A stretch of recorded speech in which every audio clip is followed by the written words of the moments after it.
We've all been there. Someone walks into the room and it feels like their only mission is to prove they're smarter, stronger, or more important than you. And if you're not careful, you can get pulled into their game of one-upmanship. But here's the truth: their need to act superior isn't about your weakness. It's about their insecurity. The real power comes when you know how to handle it without losing your cool, your confidence, or your respect. 1. Stay grounded in your confidence when someone acts like they're above you. Remember this: confidence is quiet, insecurity is loud. Their behavior doesn't lower your value, it only exposes theirs. The best response is staying calm, collected, and steady in who you are. 2. Don't compete. Detach the moment you start trying to prove yourself. You've already given them what they want: a contest. Don't play. Instead, detach. Let them win the imaginary scoreboard in their head while you win the real one, your peace of mind. 3. Respond. Don't react. Arrogance feeds off reaction. If they throw shade or belittle you, don't take the bait. A steady pause, a calm tone, and a short response show that you control the conversation, not them. 4. Use questions to disarm. Questions are powerful. Instead of pushing back with defensiveness, try this: "That's interesting. Why do you see it that way?" Questions turn the spotlight back on them, forcing reflection instead of dominance. 5. Set clear boundaries. Respect isn't optional, it's required. If someone constantly crosses the line, say it clearly: "I'm not okay with being spoken to like that." Boundaries aren't rude, they're healthy. 6. Shift focus back to value. When the conversation gets hijacked by ego, steer it back to facts and solutions. Talk about the work, the idea, the goal, not the personalities. This keeps the focus on what matters instead of who's better. 7. Practice empathy without surrender. Most people who act superior are covering up insecurity. You can acknowledge their perspective without bowing to their ego. Empathy isn't weakness, it's control with compassion. 8. Walk away when necessary. Not every battle deserves your energy. If someone refuses to respect you, walking away is the most powerful response. Silence can say more than words ever could. When you deal with someone who acts like they're better than you, the first and most important thing is to stay grounded in your confidence. Because here's the reality: people who try to act superior are often loud about it. They want the room to notice them. They want recognition. They want you to feel small so they can feel big. Confidence, on the other hand, doesn't need to shout. It doesn't need to prove itself. It's steady, it's quiet, and it's the thing that keeps you from crumbling under someone else's arrogance. Think about this.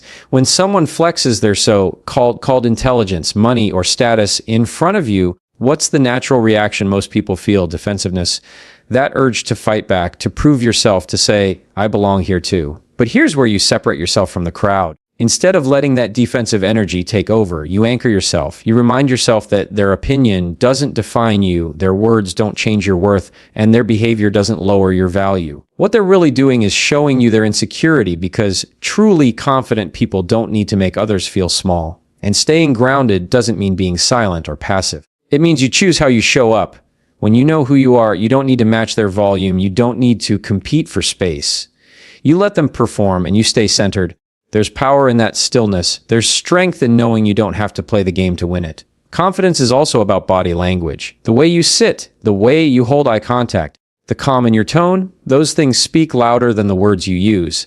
If someone is trying to dominate a conversation, don't fold your shoulders, don't shrink your voice, don't rush your words. Sit up straight. Speak at your pace. Hold your ground with your presence. That subtle control tells them, without you saying it, "You don't intimidate me." Another part of staying grounded is perspective. Remind yourself that superiority is often a mask. When people act like they're better than you, they're covering something up. Fear of being irrelevant, fear of not being enough, fear of being overlooked. Their arrogance is armor, and the louder they wear it, the more fragile they probably are underneath. And the moment you see that, you stop taking their behavior personally. You don't carry it around as an insult. You recognize it for what it is: someone else's insecurity spilling into the room. Confidence also grows when you practice self-respect daily. That means you don't let small comments slide into your head and stay there. You don't replay their words over and over again, wondering if they're right. Instead, you check yourself: do I believe I'm capable?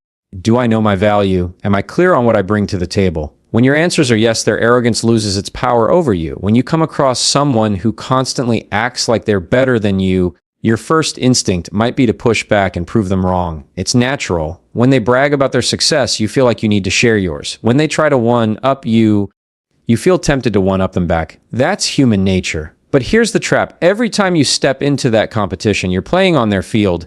You're giving them exactly what they want, a contest of who's greater. And when you do that, you've already given away your power, because you're no longer operating from a place of confidence. You're operating from a place of insecurity. You're letting their arrogance set the rules of the game. Detachment is where real strength shows. Detachment doesn't mean you don't care. It doesn't mean you let people walk over you. It means you refuse to enter a fight that was designed to drain your energy in the first place. When someone is trying to prove their superiority, the best move isn't to match their ego, it's to step out of the ring altogether. Let them shadowbox with themselves. Let them rack up imaginary points in their head. You stay focused on what matters, your peace of mind, your self-respect, your clarity. Think about how powerful it feels when you don't take the bait. They drop a comment meant to belittle you, and instead of biting back, you pause, smile, and carry on with calm. That pause is not weakness, it's control.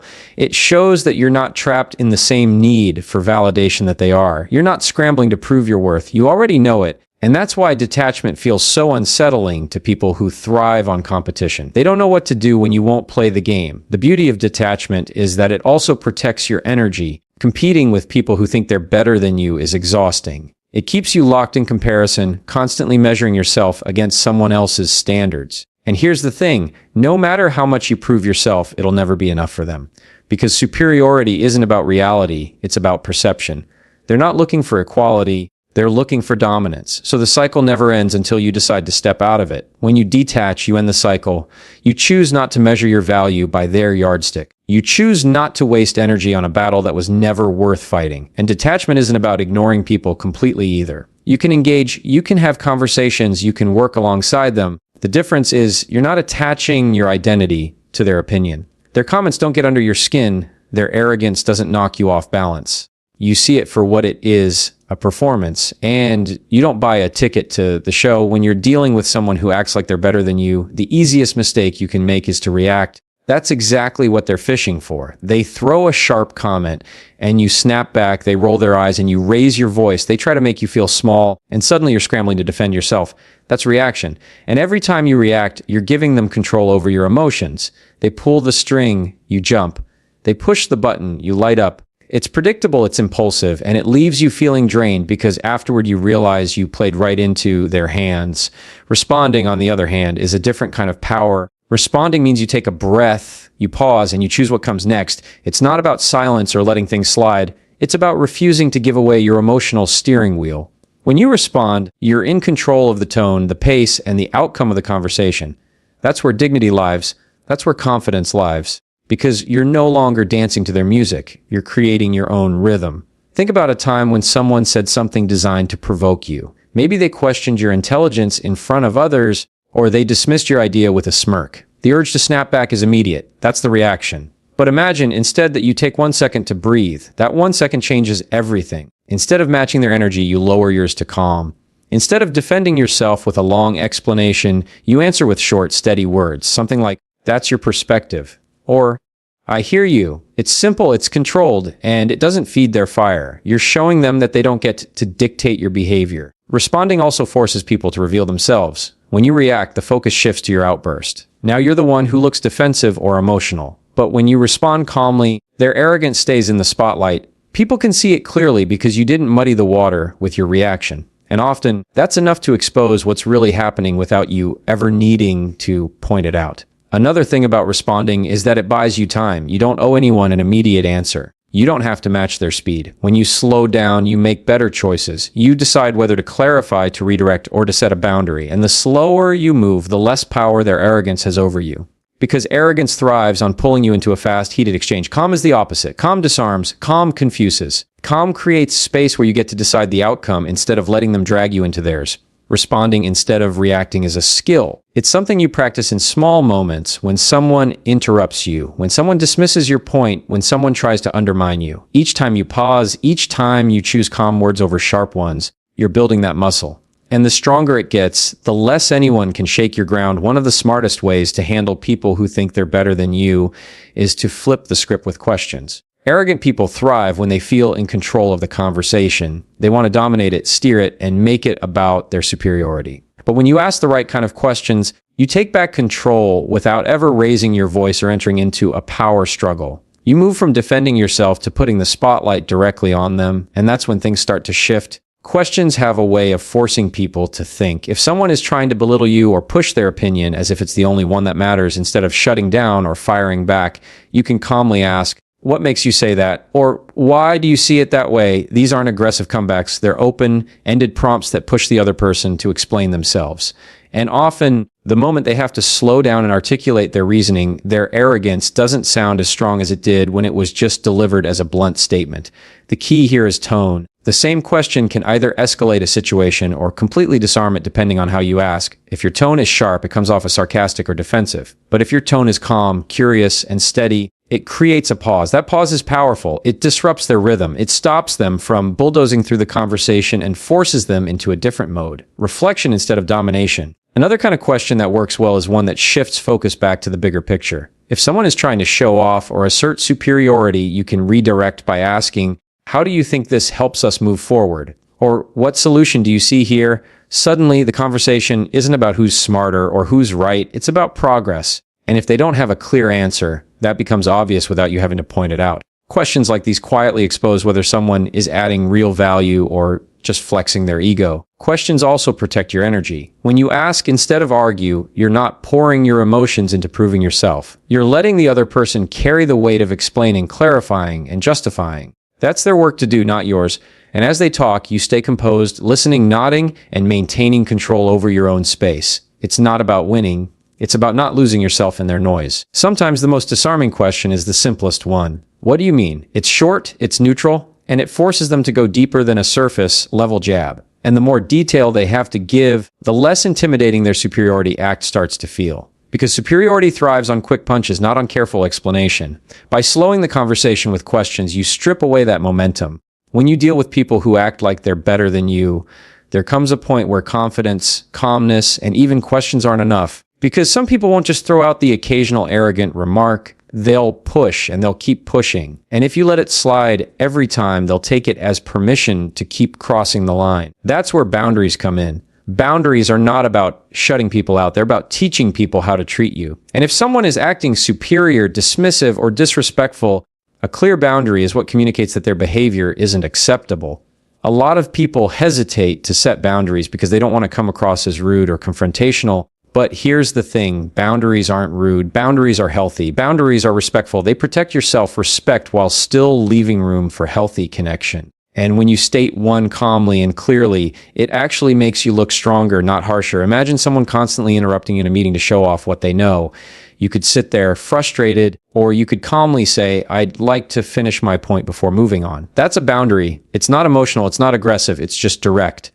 The power of boundaries is in their clarity. Vague hints don't work. Sarcasm doesn't work. Hoping they'll just get the message doesn't work. Boundaries require clear words. Something like, I'm not okay with being spoken to that way. Or, if we're going to have this conversation, it needs to be respectful. Those sentences don't attack the person. They call out the behavior. And that difference is important.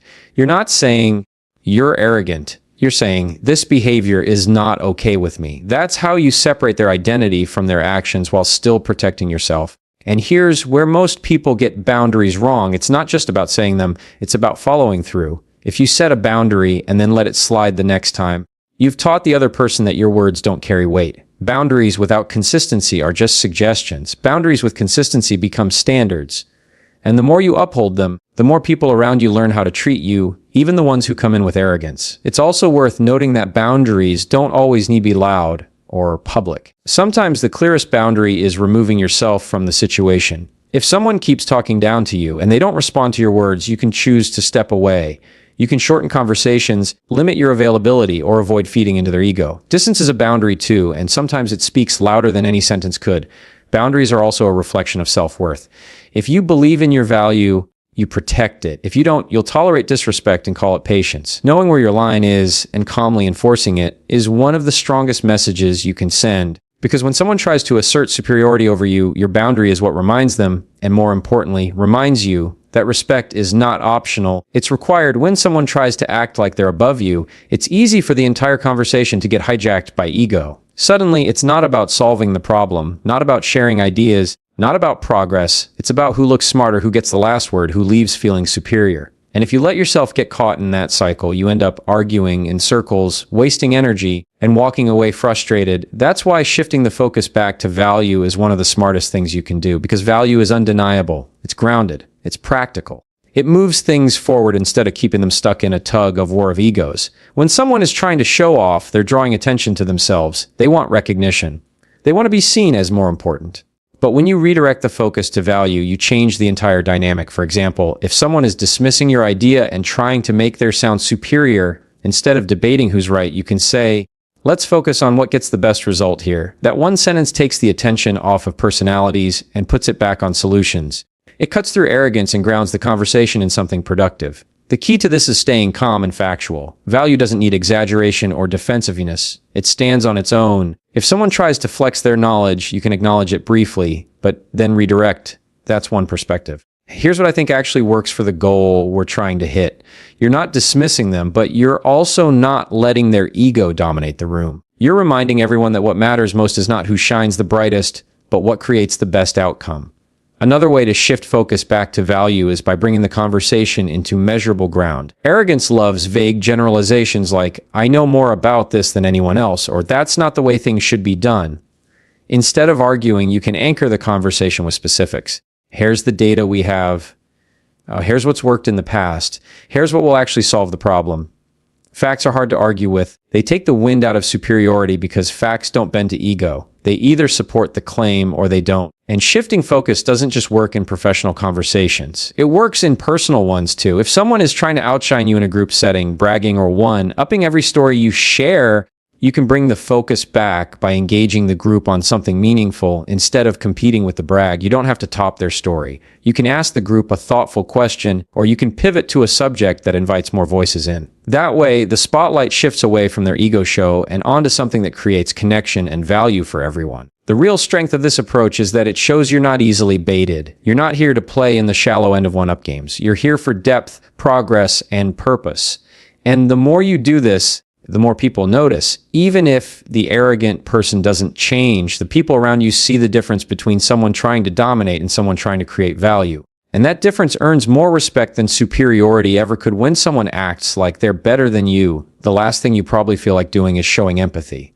In fact, your instinct might be to roll your eyes, tune them out, or snap back. And that's understandable because arrogance is frustrating and it feels like the opposite of what deserves compassion. But empathy doesn't mean agreeing with them, and it doesn't mean letting their superiority slide. It means recognizing what's underneath the behavior without letting it control you.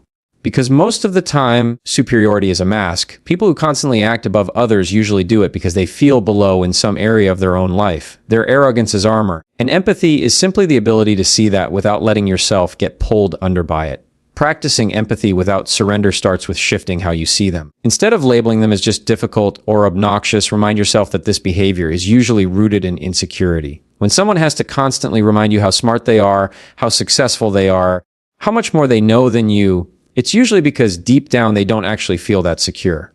Confident people don't need to broadcast their value. So when you recognize arrogance as insecurity in disguise, it softens the way you view it. It doesn't excuse the behavior, but it makes it easier not to take it personally. Empathy also changes how you respond in the moment.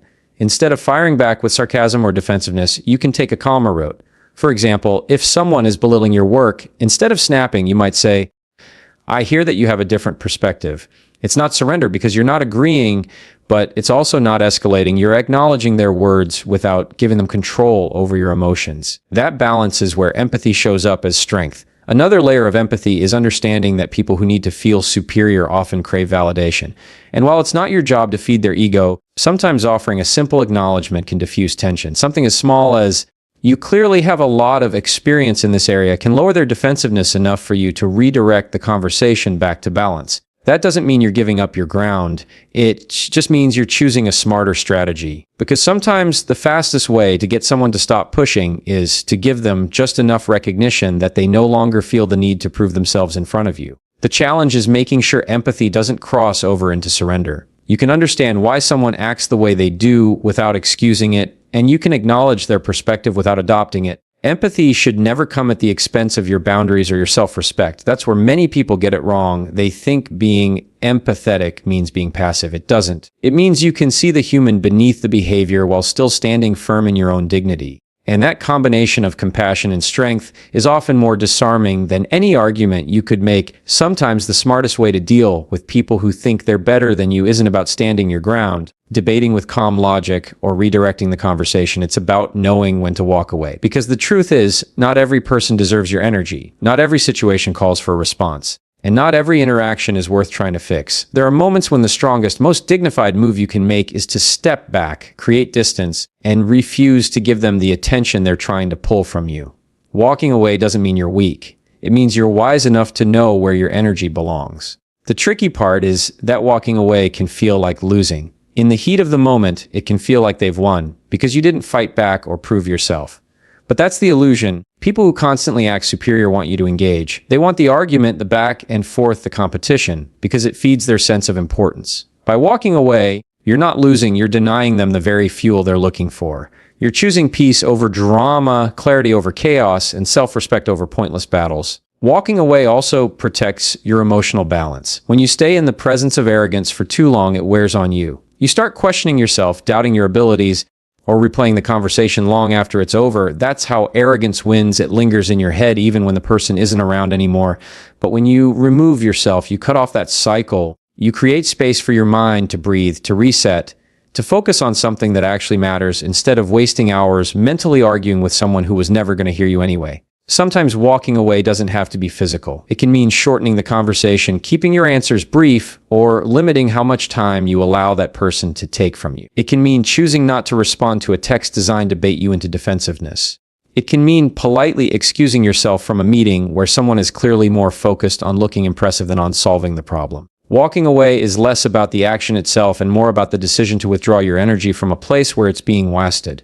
And the truth is, some people will never change. No matter how calm you are, no matter how many boundaries you set, no matter how much empathy you show, their superiority complex runs too deep. That's not on you to fix. Your responsibility is to yourself, to protect your self-respect, your peace, and your time. And sometimes that means making the tough call that you don't need to be around them at all. Whether it's creating distance in a workplace interaction or limiting contact in your personal life, the freedom that comes from walking away is often the clearest reminder that you don't need anyone's approval to know your worth. At the end of the day, dealing with people who think they're better than you isn't about changing them, it's about strengthening you. You can't control their arrogance, but you can control how you carry yourself. You can choose confidence over insecurity, detachment over competition, responses over reactions. You can ask the right questions, set the right boundaries, focus on what truly matters, and show empathy without surrender. And when all else fails, you always have the choice to walk away. That's real power, because superiority is just noise, but dignity. That's quiet, steady, and unshackable. And when you stand in that, no one gets to tell you your worth.